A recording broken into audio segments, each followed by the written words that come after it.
এই রাস্তাগুলি দিয়ে আপনি যখন প্রথমবার অথবা দীর্ঘকাল বাইরে থাকার পর যখন হাঁটবেন, তখন আপনার কাছে যে ভালো লাগার অনুভূতিটা লাগবে, সেটা একমাত্র যে হাঁটবে তার কাছেই মনে হবে কীরকম একটা অনুভূতি।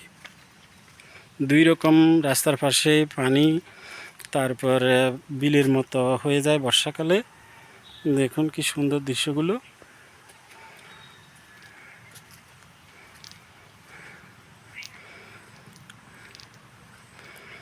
সত্যি এই দৃশ্যগুলো আমাদের জীবনে অনেকটা স্মৃতি হয়ে থাকে কখনো কখনো।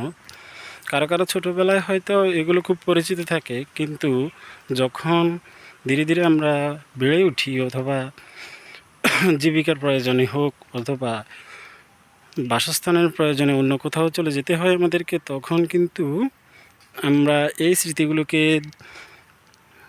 স্মৃতি হিসেবেই রাখি।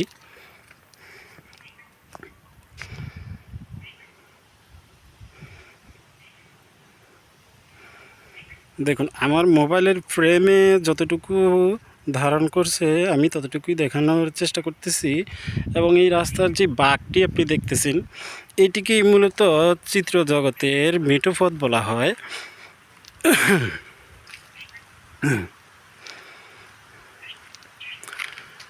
আর আরেকটি শব্দ আপনারা শুনতে পাচ্ছেন কি না আমি জানি না, এই যে ঝাউ গাছগুলো দেখতেছেন, দক্ষিণা বাতাসে যেরকম একটি শো শো শব্দ শোনা যাচ্ছে, সত্যি মনোমুগ্ধকর। এই রকম শব্দ অথবা চিত্র যদি আপনাকে মুগ্ধ করতে না পারে, আমার মনে হয় না পৃথিবীর কোনো প্রাকৃতিক দৃশ্য আপনাকে মুগ্ধ করতে পারবে।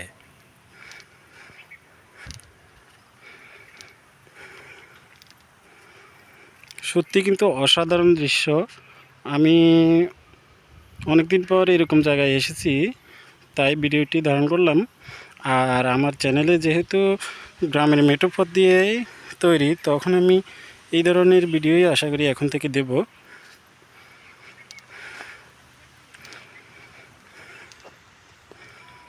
দেখুন দূর থেকে কিছু শিশু হেঁটে আসতেছে, খুব সুন্দর লাগতেছে।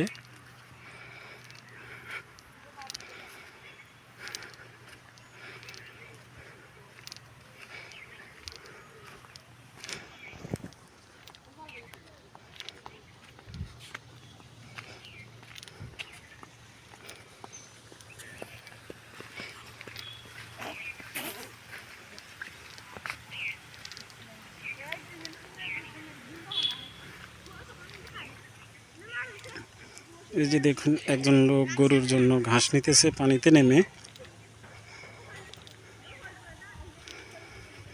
এই ভিডিওটিতে কিন্তু কোনো এডিটিং করা হয়নি অথবা কোনো শব্দ বা সাউন্ড ইফেক্ট অ্যাড করা হয়নি, যেটা একেবারে ন্যাচারাল, খুব সেভাবেই আমি রেখে দিলাম।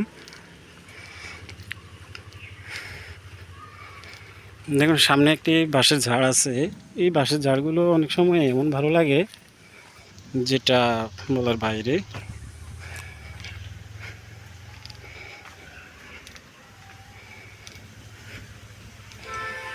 এই যে আমি এতক্ষণ রোদের ভিতর দিয়ে হেঁটে আসলাম, কিন্তু এই ছায়াটুকু আমাকে যে শান্তি দিচ্ছে, এই শান্তিটা আপনি এসির ভিতরে বসেও পাবেন না। একদিকে যেমন দক্ষিণা বাতাসের একেবারে মানে সরাসরি গায়ে লাগাত, গাছের শব্দ, গাছের ছায়া, সব কিছু একসাথে মিশে একটা প্রাকৃতিক দৃশ্য আপনাকে মুগ্ধ করেই ছাড়বে। আশা করি ভিডিওটি আপনাদের ভালো লাগবে। ভালো লাগলে অবশ্যই লাইক, কমেন্ট আর শেয়ার করে চ্যানেলটি সাবস্ক্রাইব করে রাখবেন, সামনে যাতে আমি আরও এইরকম ভিডিও আপনাদের সামনে নিয়ে আসতে পারি।